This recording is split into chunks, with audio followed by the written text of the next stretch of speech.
A substantial number of high school graduates are entering college unprepared for the academic challenges that lie ahead. This alarming trend, fueled by a range of factors, including disparities in educational resources and the fast-paced digital era, raises critical questions about the readiness of our students for higher education. Join us as we uncover the reasons behind this phenomenon.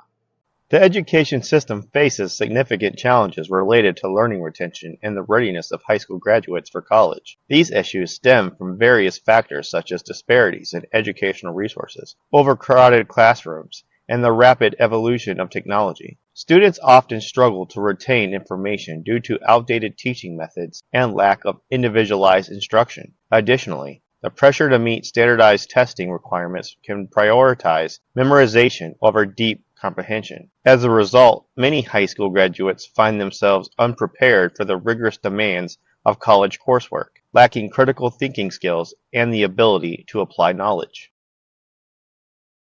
Is there a decline in learning retention? Education officials said test scores were falling in the 10 years before the pandemic. However, they were mostly higher than the lows of 20 to 30 years ago, according to voanews.com. U.S. children's test scores in social studies, math, and reading have all plummeted since the beginning of the pandemic, raising grave concerns about students' future. Eighth graders' scores in U.S. history and civics were both down to 1990s levels, according to the nation's report card, released by the National Assessment of Educational Progress. Similar drops in reading and math skills were reported in the fall, according to thehill.com. Joining me to talk about this is Sean Sheestrand. He's been teaching for 12 years. Sure. I mean, I don't know if I would classify it as a decline in learning retention. Okay. I think more what I've noticed, this is, like I said, this is my 12th year. So what I've noticed is that student behavior and habits are definitely changing. And that's been interesting to observe. I mean, over the course of, a decade plus, this current generation of students, I mean, generation is a little bit too vague, but this current group of high school students that are currently in high school definitely have some challenges, I guess you could say, and that are possibly getting in the way in increasing levels in terms of them being ready for college. I think that would be fair to say. I don't know if it's like a capability thing. I think it's more of the environment that they're around and the increasing nature of the social pressure that they face with social media, the access to which they have knowledge and information almost anywhere. Obviously, a big thing you hear a lot of students talk about now is AI and artificial intelligence and how easy that is at home to access and write papers and get answers. So I just think that their environment has changed so much. I don't know if it's like their capability in learning retention as much as it's just more they're kind of victims of the circumstance, I guess. COVID obviously is a big player in that factor as well. Also joining me is Dr. Tom Island. He's been teaching at an institution for 25 years. A major aspect of the internet was who should be taking internet courses and who should be actually in a classroom. And the deal was that originally, I think the estimate was about 2% of college students should be taking internet courses, and it's closer to like 95% take some kind. And of course, we're with the advent of COVID and everything else, it really changed not only the student but also it changed the teacher, and a lot more teachers are prepared than would have been before. But the retention is different. It's fundamentally different between being in a classroom and not being in a classroom. And moreover, I think there's a different student over the past 10, 20, 30 years, pick your decade, in terms of whether or not they feel they're obligated to stay in something that they're not enjoying or they don't think they're going to be successful in. And to that extent, I do believe that retention has dropped dramatically. It used to be that because I was teaching distance ed and a lot of people weren't, my managers would be a little confused as to why my numbers at the end of the semester were so much smaller than everybody else's. Then everybody went to the internet thing, and then suddenly I look at my numbers, and suddenly they're even with everybody else's. And we see this also with jobs, people leaving jobs just because they're unhappy. And so I think it's to be expected, and it could be my perception, but I do believe that there is less retention, and I think it has to do with students feeling more autonomy. It has to do with the modality, and also it has to do with how we're evolving as a as a culture and what's acceptable and not acceptable in terms of so-called giving up or taking the hard road versus the easy road, et cetera, et cetera. Also joining us to talk about this is Dan Bogren, who is a coach and a teacher and has been in education for 27 years. I would like to say yes, but I can't really, without having like actual data in front of me, I can't really say for sure. It seems to me like students don't remember the things, but I'm not real sure if it's like a retention thing or if it's that they didn't, coming out of COVID, that they didn't learn them. They weren't pressed hard enough to make sure that they could demonstrate the knowledge base. That we just kind of like do these activities and we'll call it good, sort of thing. Are there really middle and high school kids who can't read, write, or do elementary level math? According to voanews.com, the department released the scores from a national math and reading test given to 13-year-olds on June 21st. 8,700 students took the test in both math and reading in late 2022. The results showed a drop of 9 points in math and 4 points in reading compared to 2020, the last year the test was administered. The department's information shows that those are the largest point decreases between tests recorded since 1973. Yes, absolutely. We can blame all kinds of things. Mostly it's culture, it's technology. There's a generation that grew up writing letters, and that generation, I believe, is gone. There's a generation that grew up playing on an electrical device, and that generation is here. And the necessity to be able to compose something, to write complete sentences, or to write sentences that are not run-ons and stuff like that. I'm an English teacher, so I don't know about the math part because I could never do math, and I'm just guessing that's just human nature.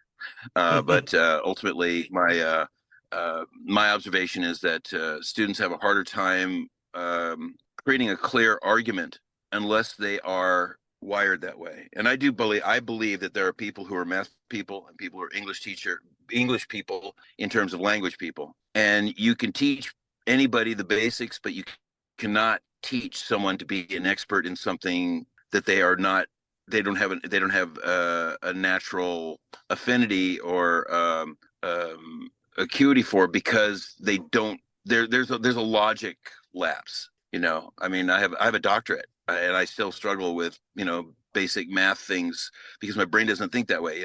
Somebody looks at I look at a crossword puzzle and I'm like, ooh, and I look at a Sudoku and I'm like, ugh. Oh, it's a real thing. And I think part of the problem is we've been searching for that magic pill for so long, that system, that curriculum, that new way of teaching to reach these kids, that we're not giving a system long enough to take hold. I know as a teacher, it takes, for example, I'm working on a new set of storylines for my classrooms, and we've been playing around with these for the last 8 years, and I'm finally feeling like I really have a good grasp on it. So if you're a school district that brings in a new curriculum and you give it a try and you give it 2 years and you're not seeing immediate results, and then you change systems, you don't give the teachers time to wrap their heads around how to do it and what the best way to modify it and reach the kids are. And you don't give the kids a chance to kind of work with it long enough where it sticks. So we've got a society, an education system that is looking for that immediate quick fix so that we can appease the public. We've got textbook manufacturers, we've got curriculum designers that are just pumping out products to try to sell that next big thing. And as a result, we're seeing kids that are kind of just spinning their wheels. I know for instance, my children came through the school district I teach in, and my oldest graduated in 2017, and they learned multiplication tables the same way you and I learned multiplication tables, and he did all right. And then the American school systems got slammed because our math scores were behind all the other first world countries in the world. So we started changing things.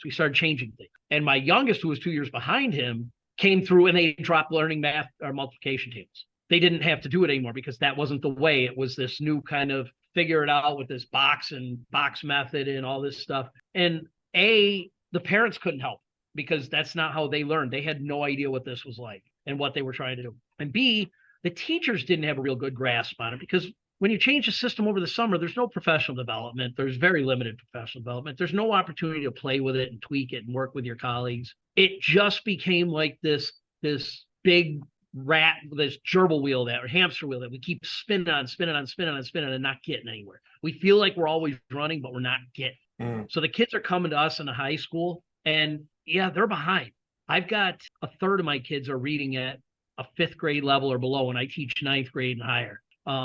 Math level, they're working at a 4th and 5th grade math level. But when you sit down and you work with them, they can do it. If you just give them the time to work through it.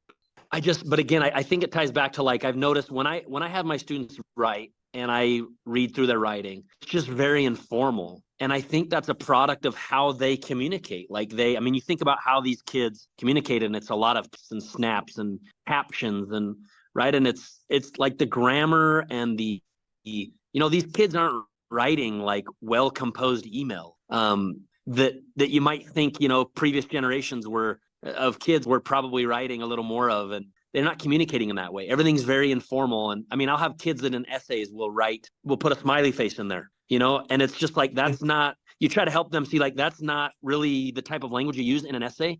You don't write LOL in an essay. But it's also like, can we blame them? Like, that's their language, right? That's how they are reading and writing. They probably, this is my guess, this is a total opinion. But they're probably reading as much as any group of kids before them in terms of just the amount of words they're processing throughout the day, right? With the text messaging, they're constantly reading. Could Common Core math be a part of the problem? Traditional math is about getting the correct answer, whereas Common Core math requires students to demonstrate their deeper knowledge and ability on how they arrived at the correct answer. Some people believe that Common Core math, which was designed for a better understanding of mathematics, has actually made learning math a lot more difficult and isn't catching on like it was believed it would. Parents are finding it harder to help with their children's homework assignments because they are not familiar with Common Core math, leading to further frustration among parents and students. Yeah, it's another good question where I feel like I'm kind of torn a little bit because in the interaction I've had with math teachers, and I have a brother who's a 6th grade teacher, so he's responsible for teaching math to 6th graders, and he has a math endorsement, so he's a math guy. And he would tell you, and I think a lot of the math teachers would tell you, that with the Common Core way of doing math, it actually does help students if they can learn how to do it. It is beneficial for them in terms of just understanding the concept of how this math is working. But I think a lot of the negativity has been parents look at it and go, I don't really know how to do this. And I can relate to that. I have a 5th grader, and she's in an accelerated learning math class, and she's a 5th grader. She's 10 years old, and she brings home math problems and is like, here, can you help me do this? And I'm like, I know how to do that, right? Give me a calculator. I can tell you the process of how to do that. But the way her teacher wants her to do it, I genuinely have no clue. I don't have the slightest clue how to help her. And so that is a little bit of the frustration I've heard from parents, is that they don't really know how to do that. So they can't really help their kids. So if a kid comes home and is like, hey, I don't know how to do this, well, what's their options? They could, you can YouTube or maybe call someone that knows or something like that. But, it's definitely nice for parents to be able to feel like I can help my students, especially the young ones, if I need to. And that's been one of the struggles, is it feels like a lot of parents are frustrated that it seems a little bit unnecessarily complicated, I think would be one way that parents have put it. I haven't had a lot of students complain about it. And part of that might be they don't know what do they have to compare it to? They don't have anything to compare it to. But there's also, I think it's a valid question to say, like, hey, if basically everyone has a calculator in their pocket nowadays and can do this math like that, is it really all that necessary to know? I don't know. I tend to lean towards yes. I still think it's important for kids to develop that side of their brain. But I can understand why some people are like, is this really necessary? Changed when I was taking math, and I have a science degree, my bachelor's in science. Mm-hmm. When I was taking math, you would never use a calculator. Now they're required, and what the student is required to remember, I think, has changed. And so I don't. I get that. I think the problem is it's a generational thing. The people who are teaching math, they grew up with a set of rules and standards, and their students are not agreeing that those things are as important as their teachers want them to be. And at the same time, the students are learning at a much higher level in many cases than their teachers ever did, simply because the technology is so much more advanced. It's a kind of a strange thing, you know. Do we spend our time teaching, to make it analogous to my job, do we spend time teaching somebody to do cursive, or do we teach them how to format a Word document properly? You know, and it's, you know, I think these skills and things change, and I don't know if it's necessarily, for example, I don't think the brain is changing in terms of what it can or cannot do mathematically. I think the difference is the world is changing its need for particular math or English skills, and I think there's a disconnect between what the teacher expects and what the student is going to need. And I think that's maybe where the younger teachers or the people who are more up on current trends and things like that are going to be much more able to connect those two things to make the bridge between the traditional and the new. Something to people first. Common Core math at its basis is just what it sounds like. It's a set of common standards that every student in the United States is supposed to know, so that we can say these are an educated, a math literate society. So we sat down and we said, these are the very basics, the core disciplines, the core understandings that every student should know, so that if they move from New York to Connecticut, or Connecticut to Florida, or Texas to Oklahoma, or Minnesota, it doesn't matter. Every kid is guaranteed in the United States to have these basic core understandings, and we can all relate it. Kid can move anywhere and understand and know that they're going to get the same math. Now, the way that was taught was up to school districts, and that's where it kind of went out the window, because every school district jumped on a new fancy a textbook or something to try to address these new standards. It's the same math that we've always worked with. It's just we're trying to go about getting kids in this day and age where their attention span is limited and they need this immediate gratification to hook in, to latch into it quickly. And learning's a process. Learning takes time. And we've got to understand that as an educational system and as a society, that not every kid is going to get it in the first 15 minutes. Some kids it's going to take 15 days. Some kids it's going to take 15 weeks. But if we stick with it and we say these are the Common Core mathematical and English standards that we're going to hold these kids to, they'll get it. So, I mean, to answer your question, I like the idea of a common set of standards. I think it should be that way in every subject area, and it's going towards it. Science has them now. It's called the NGSS, the Next Generation Science Standards. Social Studies has them. Math has them. English has them. But I think that the fact that we've given states and school districts and municipalities freedom in how they choose to address those is what's making people a little bit uneasy, because it's not the way that they're used to learning. Do you think tests and essays are still as effective today as they have been in the past? That's a loaded question, because it's based upon whether or not tests and essays were actually effective in the past. They were effective for a certain subset of people. Myself, I was a good test taker. I could work through and eliminate choices on multiple choice questions and do very well on those things. I could write.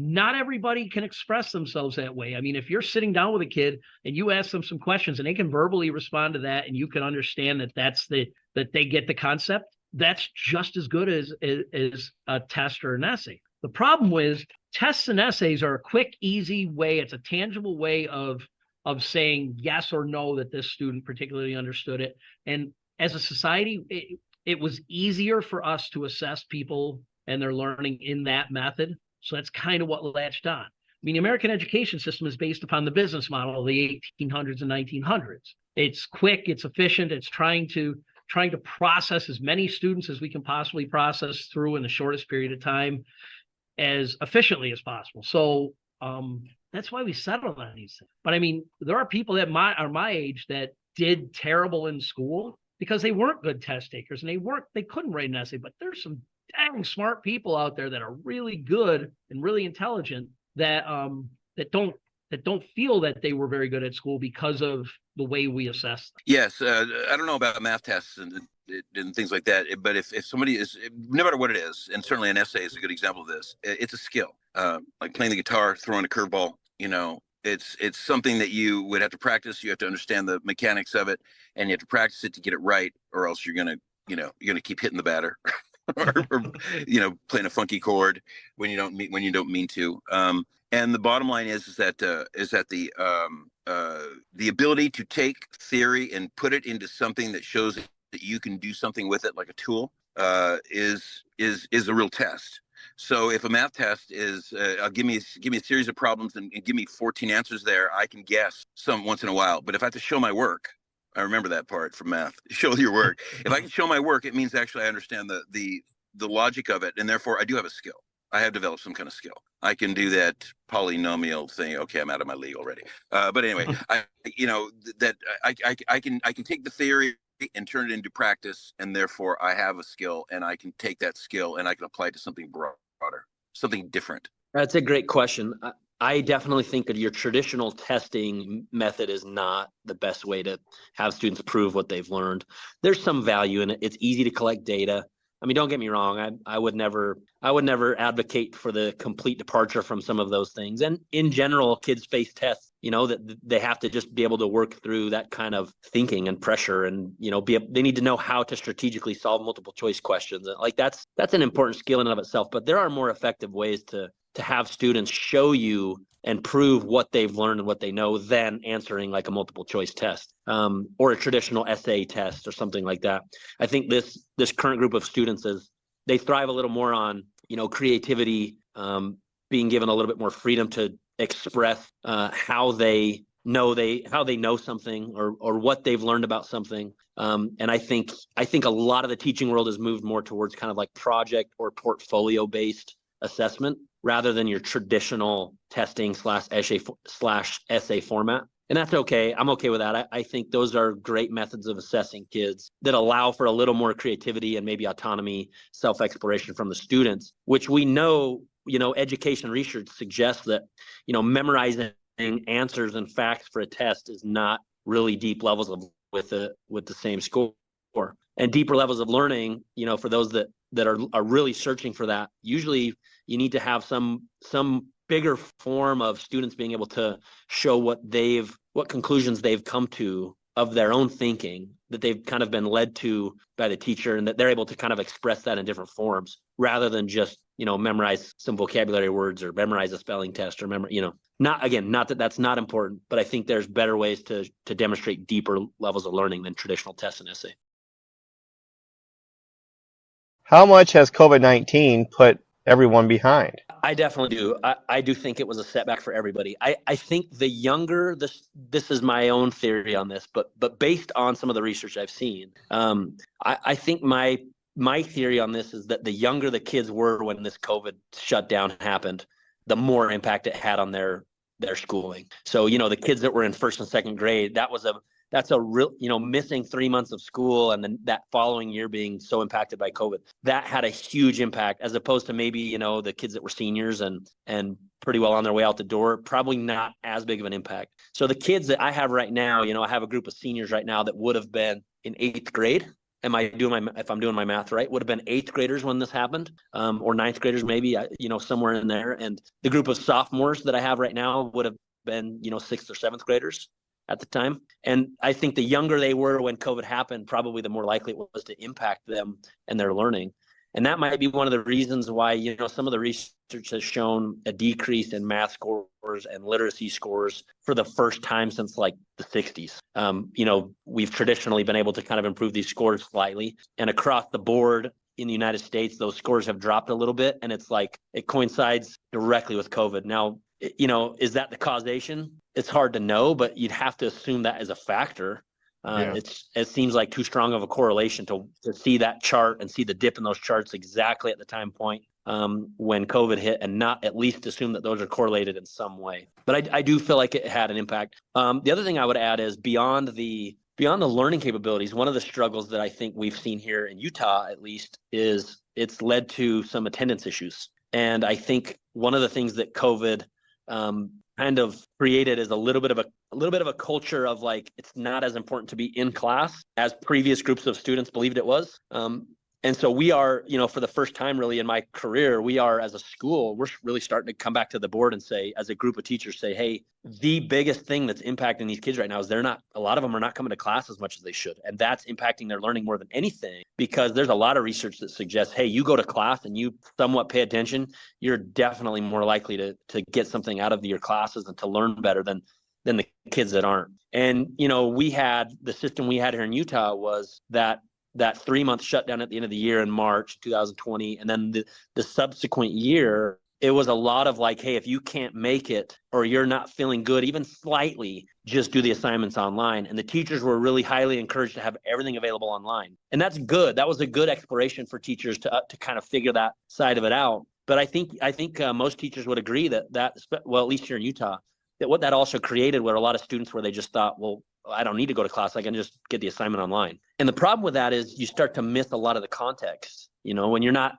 in the classroom, you miss a lot of the context of, background knowledge and all of the types of things that can help you scaffold and build on what you're learning.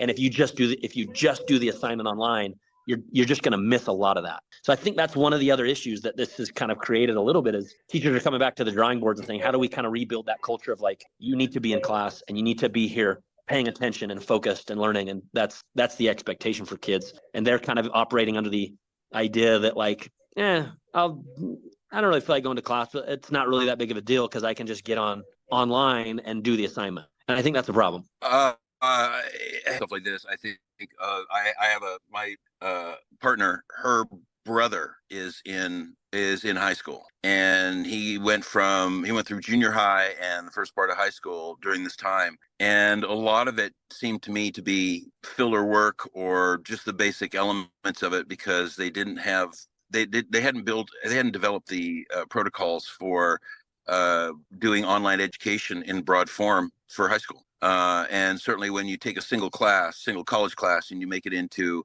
a distance ed thing, that's one thing. But to take an entire curriculum of multiple subjects that are taught every day, that's rough. And I think there was a lag.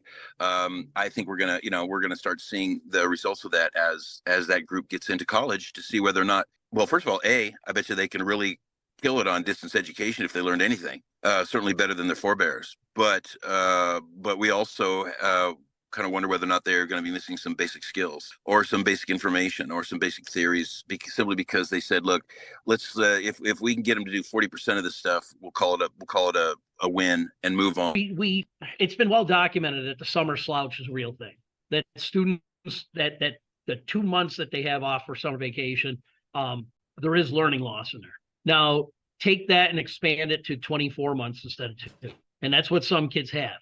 They have a 2-year gap in their learning where they, for one reason or another, essentially lost that time. So it's a real issue. Our school happened to be, we were fortunate that we're small enough and our numbers were low enough in the community that the following September, after COVID shut us down, we were back in school in person. Kids had the option of attending remotely. Those students suffered. Those students had a real gap. I have some of them right now as seniors that I had in remote classes that second year that would have been 2020, fall 2020, and they'll tell you that they didn't do anything. It was hard to make them show up. They would show up. They'd log on to the synchronous classes, and they turn off the camera and disappear. You couldn't tell if they were there, if they were not.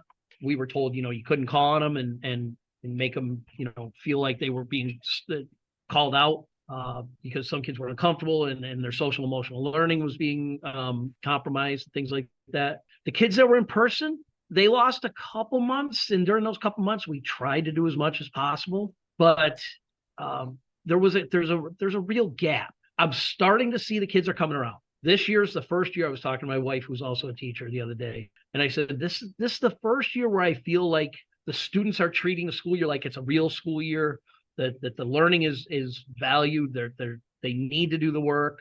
They need to attend remediation sessions if they're falling behind. This is the first time I would say we're back to pre-2020 levels.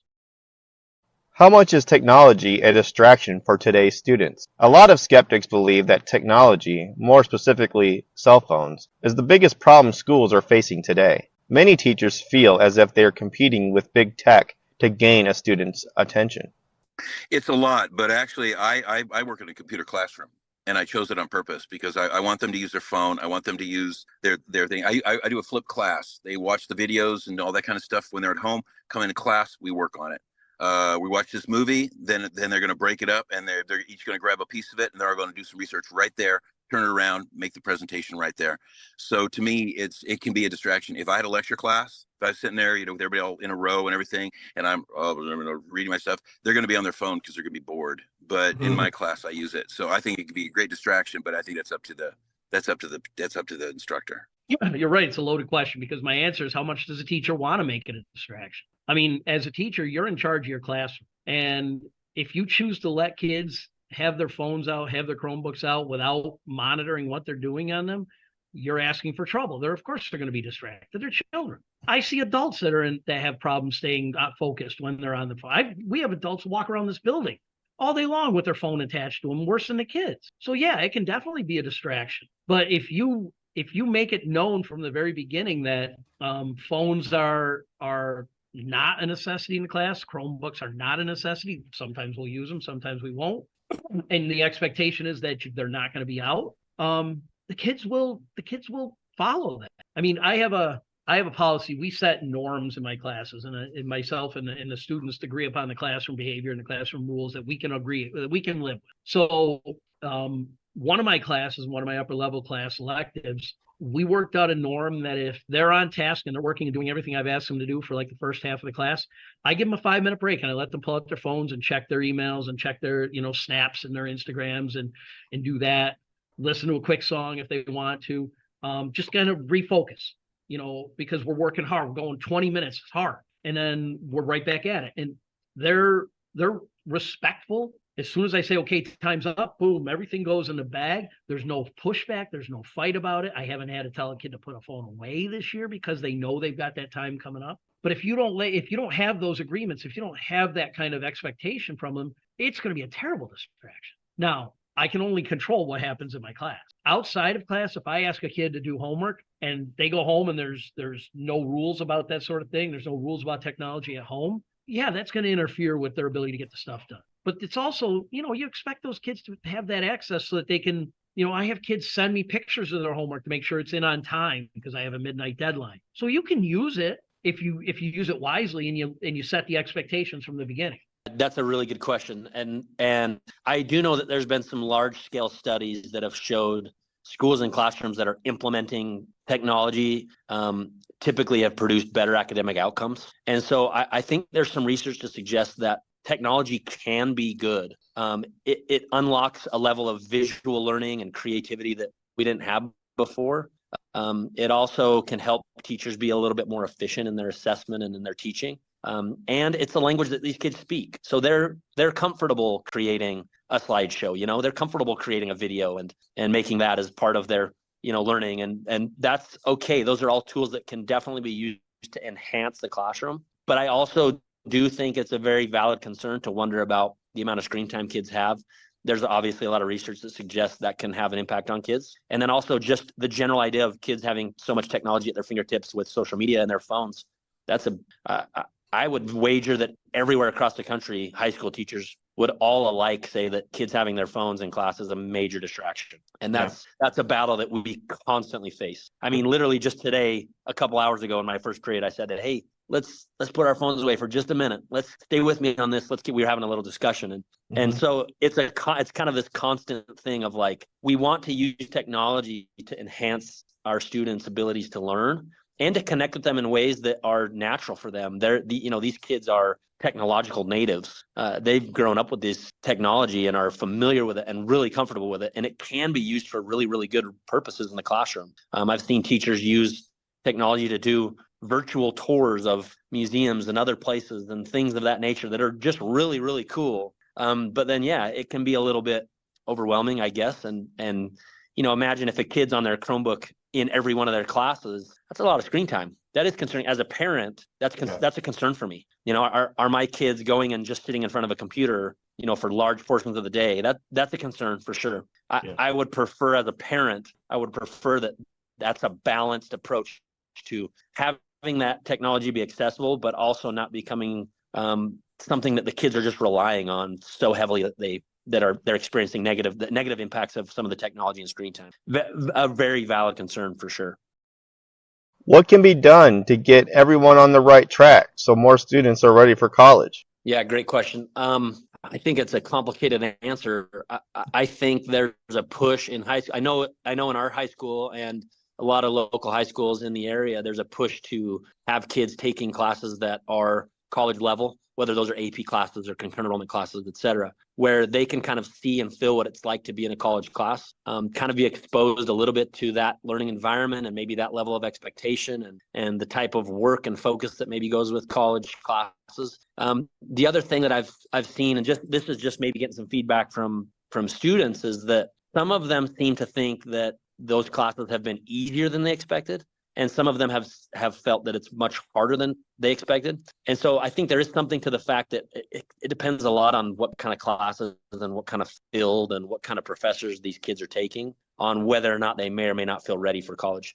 What I would like to see is, and I don't know this off the top of my head, but what I would like to see is how are kids' grades in college and retention rates in college? Are kids, at what rates are they dropping out of college in the freshman year? And, if we could look at that if that kind of data through the years, we may have a better understanding of, if these kids are ready and to what level. I typically, my